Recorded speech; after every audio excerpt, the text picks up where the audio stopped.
Ravi de vous retrouver pour une nouvelle édition de Décryptage.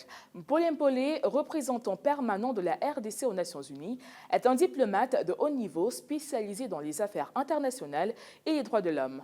Fort de son expérience dans les instances multilatérales, il joue un rôle essentiel dans la promotion des droits fondamentaux et la coopération internationale, notamment au sein du Conseil des droits de l'homme des Nations Unies. Sa participation à la retraite de Rabat souligne son engagement à renforcer l'efficacité du CDH et à intégrer les recommandations des instances onusiennes dans les politiques nationales de son pays. Monsieur Mpolé, bienvenue sur Africa 24. Quels sont les principaux défis auxquels votre pays fait face en matière de respect des droits de l'homme et comment cette retraite peut-elle vous aider à y répondre? Évidemment, cette retraite se fait dans le cadre du renforcement de méthodes de travail et de plusieurs activités que le Conseil des droits de l'homme organise chaque année.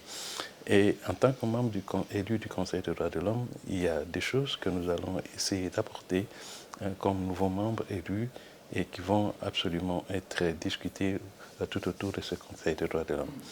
Au niveau des thématiques, évidemment, il y a des thématiques comme les conflits armés qui sont des questions qui amènent des violations massives des droits de l'homme.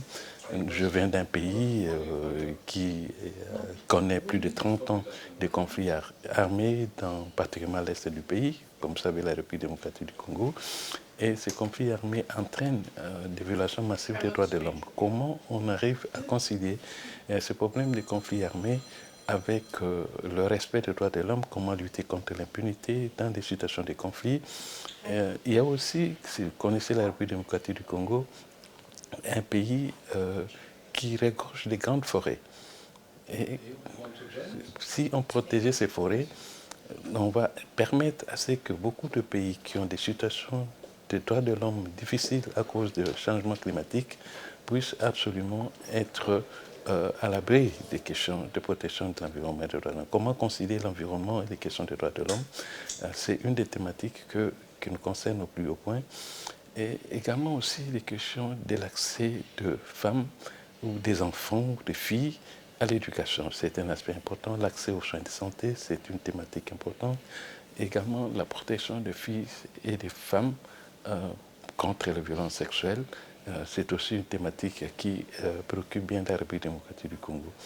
Et il y a aussi comment renforcer les méthodes de travail au niveau du Conseil, comment renforcer ce qu'on a toujours dit, et comme je dis dans les thématiques, renforcer la confiance entre les États membres et les organisations internationales comme le Conseil des droits de l'homme. Comme vous le savez, s'il n'y a pas de confiance entre les États membres et ces organisations internationales, qu'il s'agisse du Conseil des droits de l'homme, qu'il s'agisse du Conseil de sécurité, qu'il s'agisse de l'Assemblée générale, qu'il s'agisse des autres organisations internationales, si les États membres n'ont pas confiance en ces organisations, ça va être difficile à ce qu'on puisse bâtir un climat de travail serein avec les États membres qui trouveront peut-être d'autres mécanismes pour pouvoir. Donc, nous allons, comme on l'a soulevé, travailler sur les éléments qui font qu'on puisse arriver à ne pas avoir confiance, notamment la question de la politisation des instances due au double standard appliqué par certains pays qui ont pratiquement des attitudes où les intérêts des États divergent avec les intérêts ou les valeurs prônées par ces organisations internationales. Comment être au juste milieu pour que les valeurs qui ont concouru à la création et à la mise en place de toutes ces organisations internationales soient respectées par tout le monde et qu'il y ait un traitement équitable de la part des États membres et des organisations pratiquement nous défendons les mêmes valeurs. Voilà des questions sur lesquelles nous voulons nous y pencher et amener absolument les États membres à ce qu'on puisse se mettre d'accord sur ces valeurs que nous devons défendre. Et ce sont des valeurs du multilatéralisme qui fondent la plateforme du multilatéralisme. Le multilatéralisme que nous voulons de tous nos voeux, parce que c'est le seul cadre qui nous permet de pouvoir discuter de tout ce qui concerne nous tous. Selon vous, quels mécanismes de coopération régionale ou internationale sont les plus appropriés pour renforcer l'application des résolutions du CDH? La vie diplomatique, dans ce cadre-là, il y a beaucoup de mécanismes qui ont été mis en place à travers le monde. Et s'agissant particulièrement du Conseil des droits de l'homme, Nous avons particulièrement insisté, il y en a plusieurs, mais tout à l'heure on a discuté, nous pensions insister en ce qui nous concerne, nos pays, sur le mécanisme de l'examen périodique universel. C'est un mécanisme qui a été mis en place par le Conseil des droits de l'homme et qui permet à chaque État, membre ou non membre du Conseil, mais chaque État au sein du système a été examiné par ses pairs. Et à l'issue de cet examen, qui se fait chaque 4 années et demie, les États reviennent pour faire le rapport de la mise en œuvre des recommandations qui ont été adressées à cet État dans l'examen précédent. Et nous pensons que ce mécanisme, parce qu'il n'est pas un mécanisme distinctif entre pays développés ou pays non développés, c'est un mécanisme égal qui permet à chaque État de pouvoir s'exprimer. Nous pensons que c'est le cadre le plus approprié pour faire ce qu'on appelait le dialogue interactif. Au lieu de multiplier des dialogues interactifs, nous pensons que le dialogue interactif qui se fait dans le cadre de ce mécanisme de l'examen périodique universel peut se faire en présentant des rapports, peut-être si pas annuels, mais biannuels, un rapport à mi-parcours de la mise en œuvre des recommandations. Parce que c'est 4 ans, vous avez reçu des recommandations et vous revenez 4 ans après, vous dire ce qui a été fait ou ce qui n'a pas été fait. Nous pensons qu'il fallait y avoir des étapes au milieu, à mi-parcours de chaque année, qui permet à ce que vous veniez rendre compte au Conseil des droits de l'homme pour qu'on puisse voir avec les pairs si vous êtes sur la bonne voie, si ce que vous avez de mettre comme recommandation nécessite un soutien de quelque façon que ce soit, comment on peut vous apporter ce soutien pour effectivement mettre en œuvre les recommandations que vous avez acceptées. Attendre 4 ans, on ne saura pas exactement quelles sont les difficultés, on ne pourra pas au milieu, au cours de l'année, pouvoir vous apporter le soutien en cas de nécessité. Donc c'est ce mécanisme que nous pensons être efficace et tant d'autres bien sûr qui vont revenir, mais celui-là nous pensons qu'on peut revoir comme méthode d'approche pour rendre ça efficace. Et que les autres dialogues interactifs en dehors de ce mécanisme, on peut le soumettre pour éviter la duplication de rapports, duplication d'exercices de dialogue interactif. Votre pays préconise-t-il des réformes spécifiques au sein du CDH pour une meilleure représentativité des pays en développement?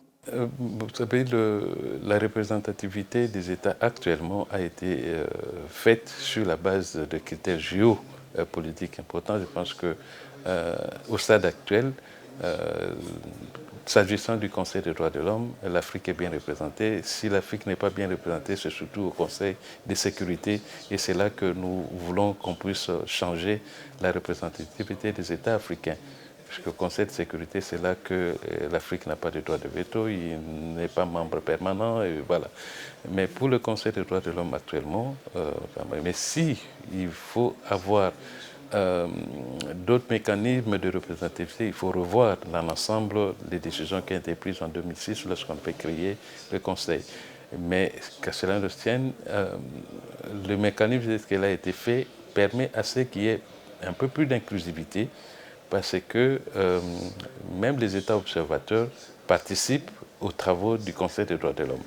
Et c'est là justement l'élément le plus important pour qu'on inclue cet aspect d'inclusivité dans la représentation des États membres. Quelle stratégie proposez-vous pour mieux intégrer les recommandations des instances onusiennes dans vos politiques nationales? Vous savez, le mécanisme ou les recommandations de chaque État a naturellement son plan national ou son programme national de mise en œuvre des recommandations. En ce qui concerne la RDC, République démocratique du Congo, donc sous le leadership de son chef de l'État, son Excellence Félix Antoine Tshisekedi Tshilombo et de l'ensemble du gouvernement, il y a des mécanismes qui ont été mis en place pour la mise en œuvre chargée du suivi et de la mise en œuvre de recommandations, particulièrement de l'examen périodique universel qui a été pris. Il y a une structure qu'on appelle un arrêté interministériel qui existe, disons une structure créée par un arrêté interministériel, ce qu'on appelle le comité interministériel, parce que ça regroupe des experts venant de plusieurs services de l'État, même des services publics ou autres, et même la société civile qui se retrouve au niveau de cette structure qu'on appelle le comité interministériel, chargé du suivi justement de la mise en œuvre des recommandations du Conseil des droits de l'homme. Et cette structure se retrouve non seulement dans le cadre de la mise en œuvre de ces recommandations, mais aussi même dans la rédaction des rapports de la République démocratique du Congo sur les thématiques qui concernent la République démocratique du Congo en matière de la promotion et de la protection des droits de l'homme. Et après la rédaction de ces rapports, donc, font aussi le suivi, comme je l'ai dit tantôt, de ces recommandations et l'évaluation, la rédaction du rapport final avant de passer à l'examen périodique. Monsieur Ampolé, merci d'avoir répondu aux questions d'Africa 24. Madame, Monsieur, restez scotchés sur africa24tv.com et sur l'application MyAfrica24.